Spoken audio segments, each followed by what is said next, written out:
Welcome to this week's MDM-TV.com Friday show. I'm Drew Conley with World News. The international controversy surrounding the murder of U.S. resident and Washington Post journalist Jamal Khashoggi rages on as the Saudi Crown Prince was welcomed with protest on his first trip out of the country since the murder. The Prince, Mohammed bin Salman, started a trip to countries allied to Saudi Arabia in preparation for the G20 summit. However, upon arriving to Tunisia, Salman was greeted with nothing shy of resentment by the locals, with some protest sign depicting the prince holding a chainsaw, referencing the allegations that Mr. Khashoggi was dismembered sometime after his demise.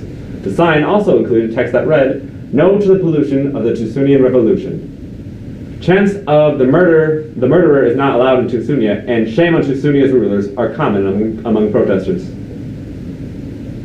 Elsewhere in the world, law enforcement officials in India face a dilemma surrounding an isolated society and the outsider who foolishly tried to preach to it.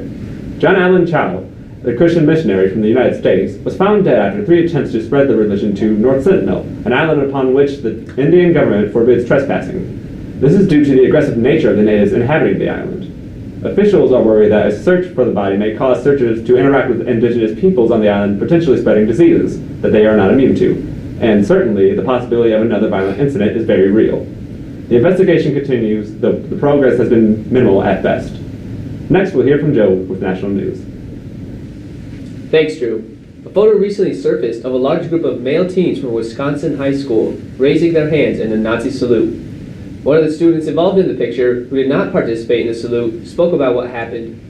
Jordan Blue said that the photographer asked the boys to put a hand up, but did not give specific directions.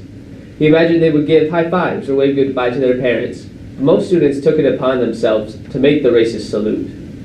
The Baraboo School Board in Wisconsin ruled that the boys will not be punished because of their First Amendment rights. NASA's InSight Mars lander successfully completed its trip to the Red Planet on Saturday. Unlike the rovers that are already on Mars, the InSight lander will not move from its landing point and will unpack itself to take pictures. The lander's massive solar panels will provide it with power until the mission is completed in 2020. The lander will aid scientists in discovering more about Mars and all of its mysteries. It may even aid the scientists in their efforts to eventually have people living on Mars. We'll be right back after this break.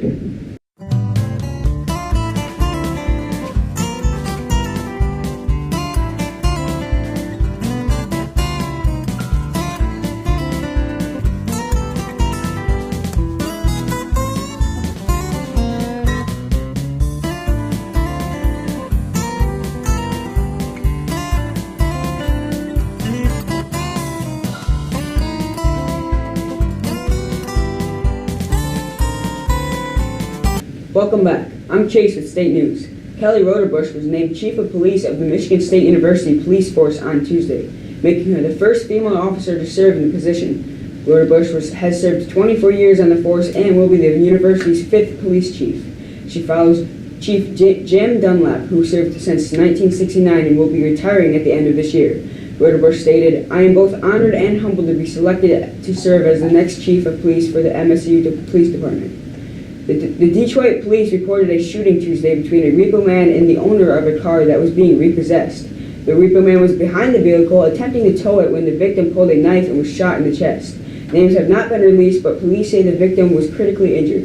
Officers have also reported that the shooter had a concealed weapons permit and is cooperating with the investigation. Now we'll hear from Hannah with local news. Thanks, Chase. The Old Country Buffet in Burton, known for being the strap-on feed bag restaurant of choice for big eaters, shuttered its doors for good on Monday. Company officials say the closure was due to issues related to the release, but the issue would not be a problem for their Saginaw location. The number of employees impacted by the closure was not immediately reported. On Monday, 21-year-old Devin Newsom was sentenced to 10 years in prison in the death of Mount Morris Township teenager Jahari Smith. Newsom previously pleaded guilty to manslaughter and felony fireman charges in July of 2017. Newsom will serve 2 years for the felony fireman conviction before beginning his sentence of 100 months to 22 and a half years for the manslaughter charges. We'll hear from Rico with this week's movie review after this break. Joe's Garage Sports Pub is a full-service source for great food, fun, and entertainment. from great lunches available any day of the week.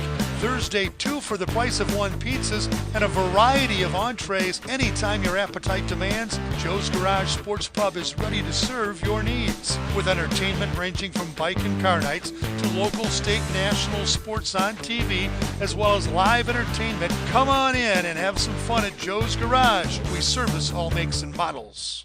Hello, I'm Rico, and welcome back with this week's movie review, brought to you by Imagine Entertainment. This week, I watched Widows, starring Viola Davis and Liam Neeson.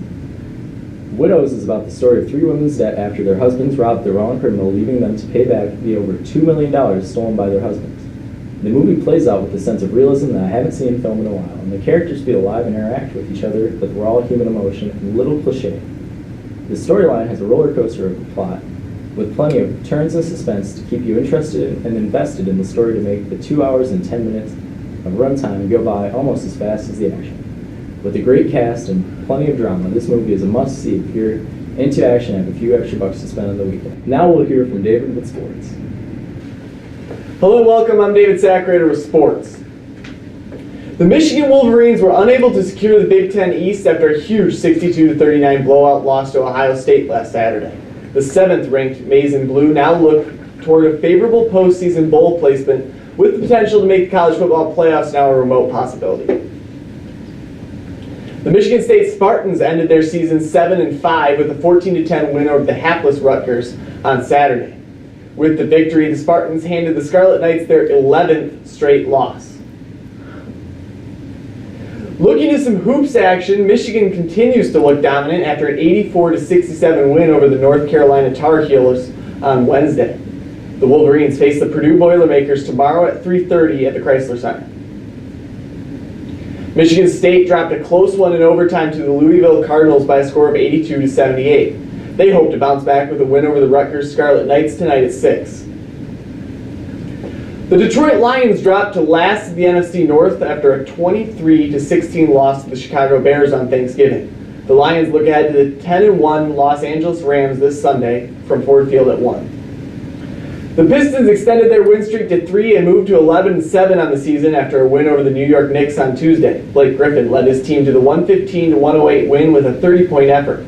The Pistons look to keep the streak alive with a win over the Chicago Bulls tonight at 7. And that'll do it for this week's MDM-TV.com Friday show. For everyone involved, thank you for tuning in, and so long.